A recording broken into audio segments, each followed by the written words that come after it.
Assalamualaikum warahmatullahi wabarakatuh. Bagaimana kabarnya semuanya?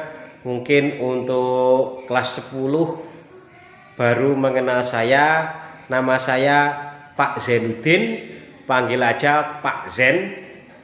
Yaitu saya mengajar di produktif akuntansi. Hari ini kita pelajaran ekonomi bisnis, yaitu mempelajari tentang masalah ekonomi. Yaitu kita hari ini mempelajari masalah ekonomi. Mari kita simak materinya seperti apa.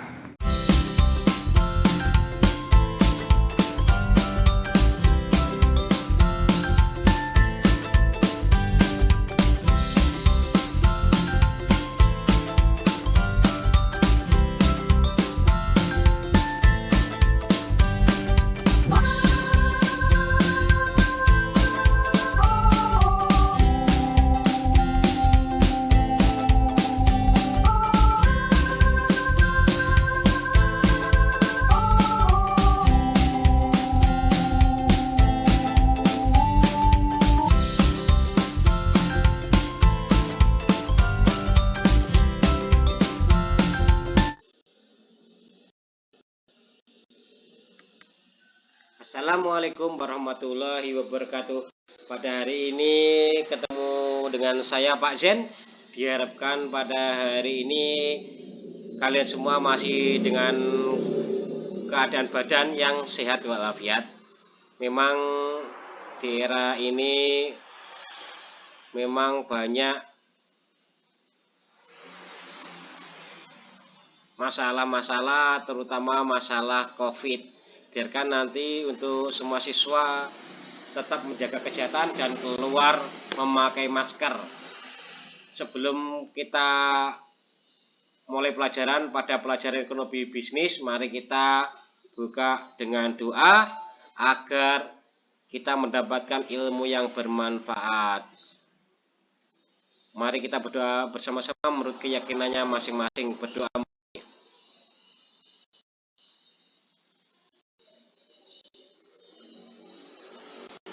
Selesai. Pada mata pelajaran ekonomi bisnis, pada hari ini kita mempelajari bab masalah ekonomi.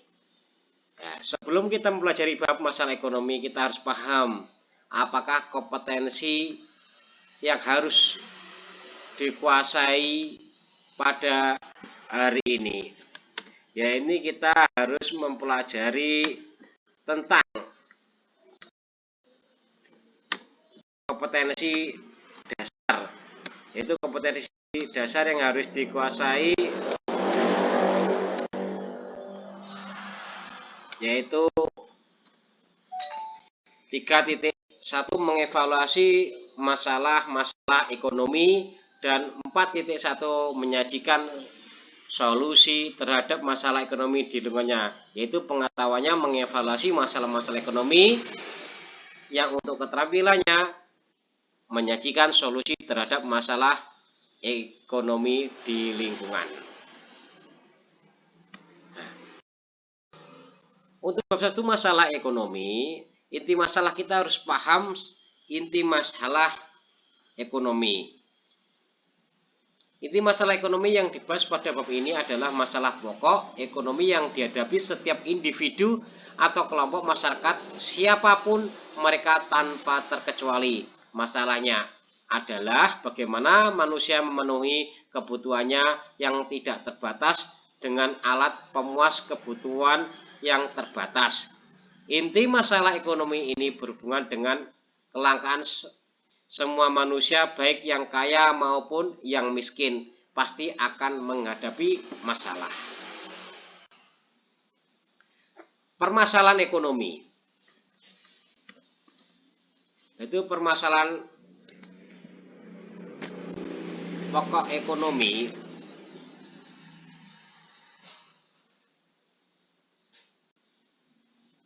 menurut para pakar ada ekonomi klasik dan ekonomi modern atau mikro. Mari kita mempelajari masalah pokok menurut ekonomi klasik dulu,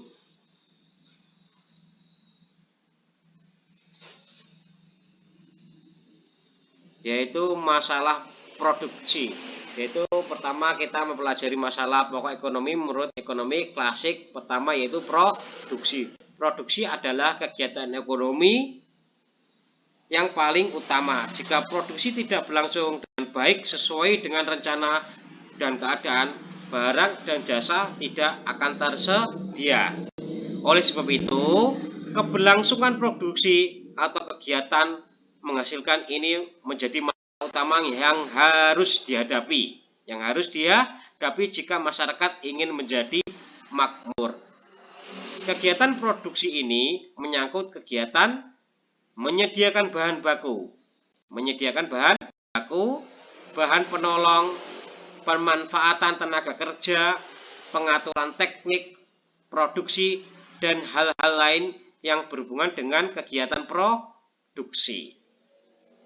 Nah, itu memang kita harus paham bahwa untuk kegiatan produksi ini sangat penting karena menyediakan bahan baku, bahan penolong, pemanfaatan tenaga kerja, pengaturan teknik produksi, dan hal-hal lain yang berhubungan dengan kegiatan produksi. Yang kedua, distribusi.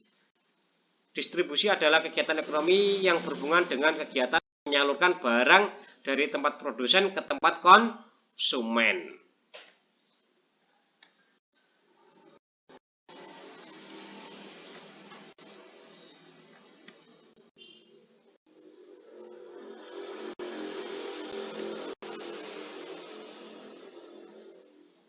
Sekali lagi, distribusi adalah kegiatan ekonomi yang berhubungan dengan kegiatan menyalurkan barang dari tempat produsen ke tempat konsumen.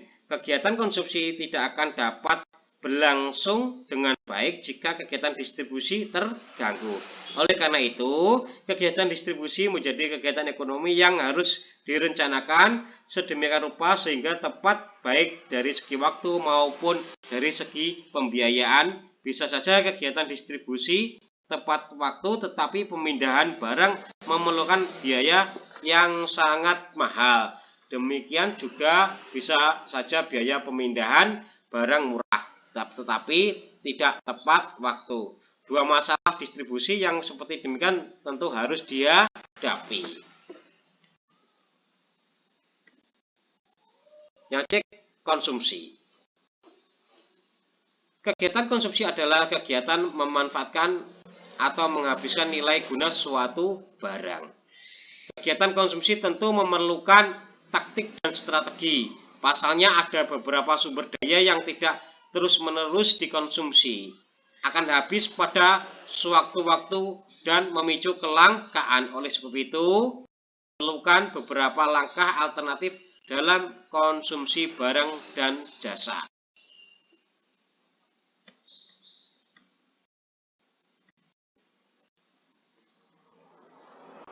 Yang kedua tadi yaitu masalah ekonomi mikro dan atau ekonomi modern. Memang dalam masalah ekonomi mikro atau modern itu masalah ekonomi yang dihadapi setiap individu atau kelompok masyarakat adalah barang apa yang akan diproduksi dan berapa jumlahnya, serta bagaimana memproduksi dan untuk siapa barang tersebut diproduksi. Berikut ini penjelasannya, yaitu A, yaitu barang apa yang akan diproduksi dan berapa jumlahnya. Itu persoalan ini kelihatan sederhana, tetapi sebenarnya memerlukan pemikiran yang harus mempertimbangkan beberapa aspek. Masalah ini menyangkut jenis barang dan jumlah yang akan diproduksi, serta pengalokasian sumber daya produksi yang langka di antara berbagai alternatif penggunanya. Karena sumber daya yang terbatas, masyarakat harus memilih dan memutuskan barang yang akan diproduksi, misalkan makanan, pakaian, mesin, industri, atau sarana transportasi. Sangat tidak mungkin memproduksi semua jenis pemuas kebutuhan tersebut sejumlah yang diinginkan. Setelah menentukan jenis barang dan jasa yang akan diproduksi, masyarakat juga harus membutuhkan berapa besar jumlah barang yang diproduksi. Dengan demikian, biaya dan sumber daya yang dialokasikan sebagai sumber faktor produksi dapat ditentukan. Jika sudah memutuskan jenis barang apa yang diproduksi, tentang selanjutnya adalah menentukan jumlah barang yang diproduksi. Keputusan itu terkait jenis dan jumlah barang akan diproduksi disesuaikan dengan kondisi ekonomi dan sistem ekonomi negara yang bersangkutan. Yang B, bagaimana memproduksinya? Memang masalah produksi juga meliputi teknologi atau metode produksi yang digunakan untuk memproduksi suatu barang, termasuk jumlah tenaga kerja, serta jenis mesin dan bahan mentah yang digunakan dalam proses produksi. Produksi padat karya banyak menggunakan tenaga kerja, tetapi jumlah produksinya terbatas. Jika yang digunakan produksi padat modal, yang menjadi masalah adalah dari mana modal diperoleh. Masalah yang kedua yang harus ditangani adalah cara mengkombinasikan faktor-faktor produksi agar berhasil dan berdaya guna. Hal yang berhubungan dengan masalah metode produksi ini adalah bagaimana melakukan produksi seefisien mungkin sehingga produksi dapat berjalan dengan baik dan menghasilkan keuntungan baik dalam jangka pendek maupun jangka panjang.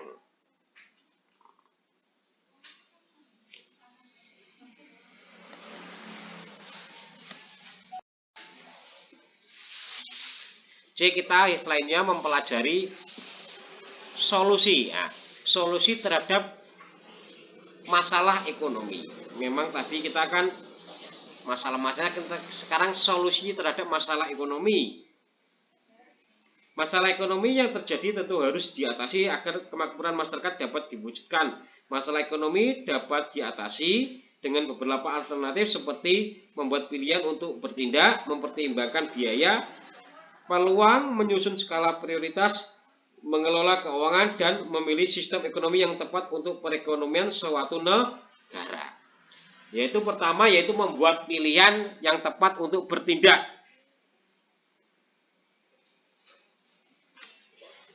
Membuat pilihan untuk bertindak. Kita mempelajari bahwa inti masalah ekonomi adalah keinginan manusia yang tidak terbatas yang dihadapkan pada terbatasnya kesediaan alat pemuas kebutuhan. Keadaan tersebut membuat orang harus memilih dengan kebijaksanaan atau kebutuhan mana harus diprioritaskan.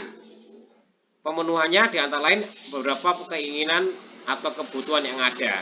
Dalam konteks pilihan diartikan sebagai keputusan sadar untuk menggunakan sumber daya langka dengan cara menentukan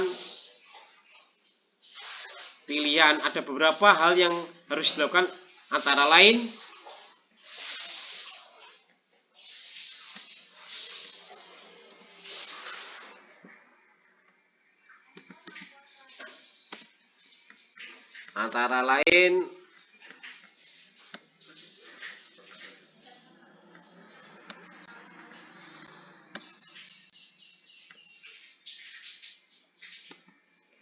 A.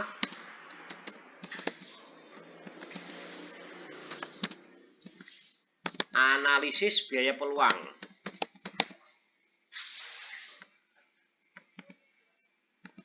Analisis biaya peluang.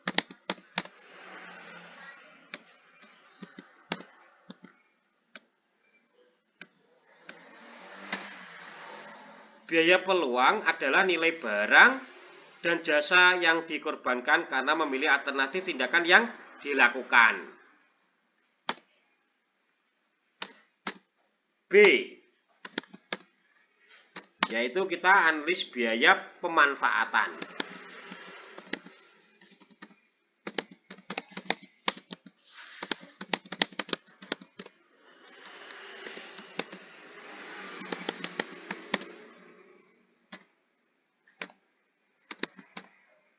C, mengidentifikasikan atau mengidentifikasi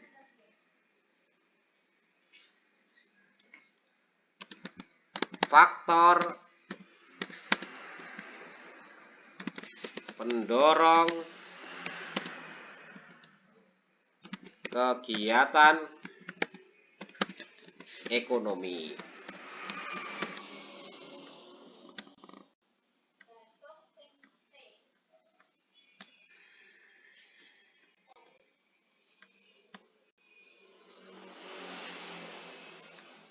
Jadi untuk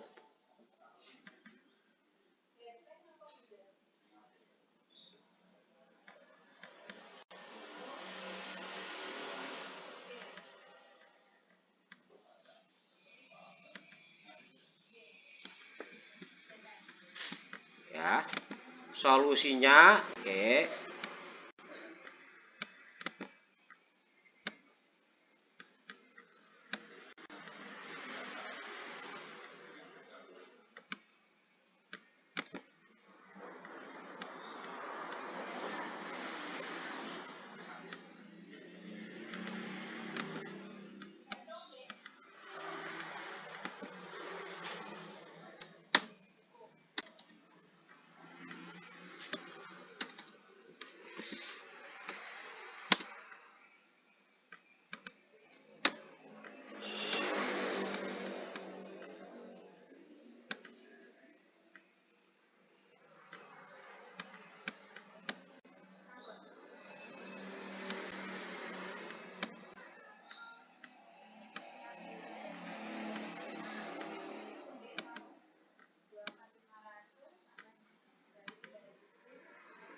solusi yaitu pertama membuat pilihan yang tepat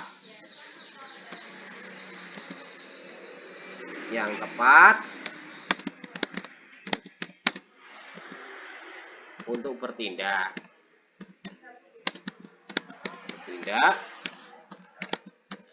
meliputi analisis biaya peluang, analisis biaya pemanfaatan, yang C mengidentifikasi faktor pendorong kegiatan ekonomi, yang D menyadari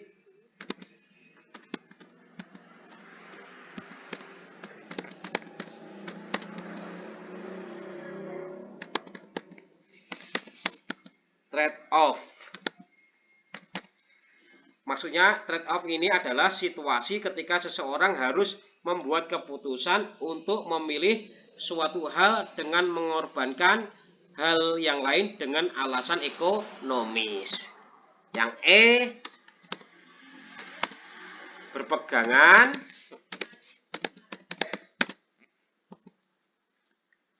pada prinsip ekonomi. Maksudnya prinsip ekonomi ini berbunyi pengorbanan tertentu untuk mendapat hasil sebesar-besarnya atau pengorbanan sekecil-kecilnya untuk mendapat hasil tertentu. Prinsip ekonomi berbunyi pengorbanan tertentu untuk mendapatkan hasil sebesar-besarnya atau pengorbanan sekecilnya untuk mendapatkan hasil tertentu. Dalam kegiatan konsumsi ada beberapa prinsip yang mendasari pilihan konsumsi. Prinsip tersebut ada antara lain pendapatan yang terbatas menghasilkan pemilih. Karena penghasilan yang terbatas, seseorang harus memilih barang apa yang akan ia beli.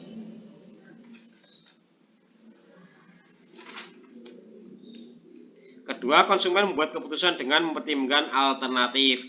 Yang ketiga, konsumen akan membuat keputusan tanpa informasi sempurna, tetapi pengetahuan dan pengalaman akan membantu. Contohnya, ketika konsumen membeli es, ya.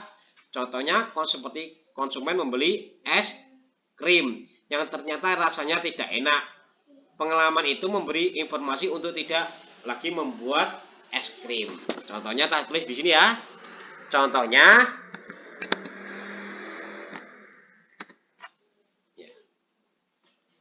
nanti saya share di grup ya.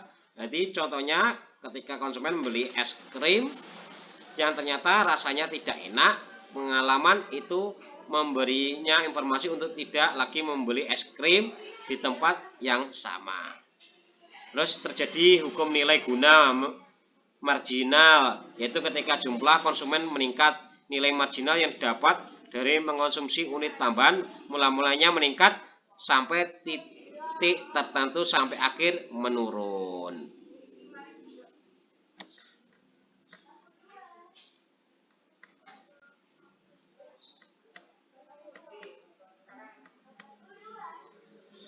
Terus yang kedua,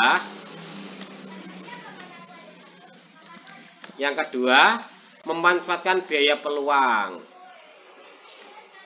Nah, contoh ini untuk biaya peluang. Memang banyak orang mengartikan biaya peluang ya. Ya. Ada beberapa pendapat mengartikan berbeda-beda tentang biaya peluang. Tapi untuk biaya peluang ini secara sederhana ya, tak saya tulis ya.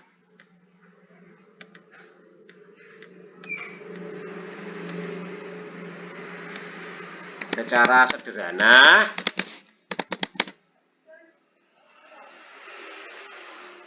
dapat diartikan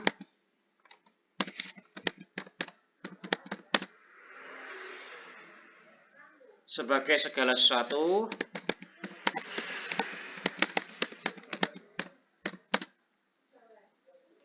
yang dikorbankan.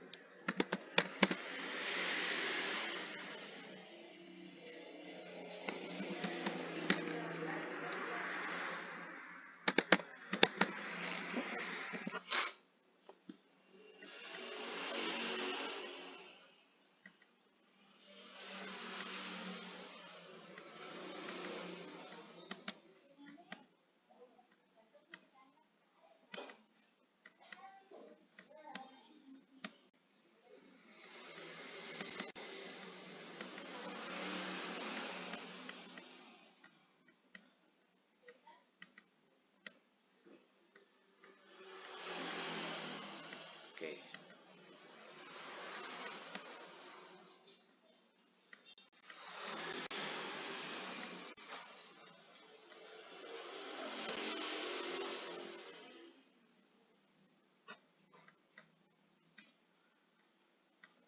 Nah, contohnya kita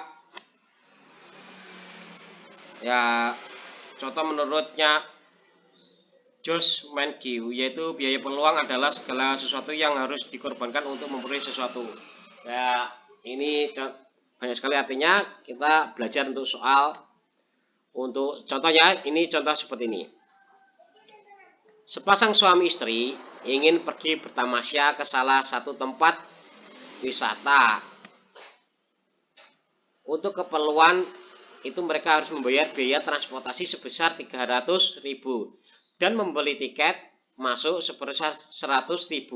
Jika tidak ingin pergi bertamasya, pasangan suami istri tersebut dapat bekerja dan mendapatkan upah masing-masing 100.000 per hari. Pertanyaannya, berapa jumlah biaya keseluruhan kegiatan tamasya suami istri tersebut dan berapa biaya peluang dari kegiatan tamasya mereka? Jawaban, biaya transportasi 300.000. Nah, ini 300 jadi biaya transportasi.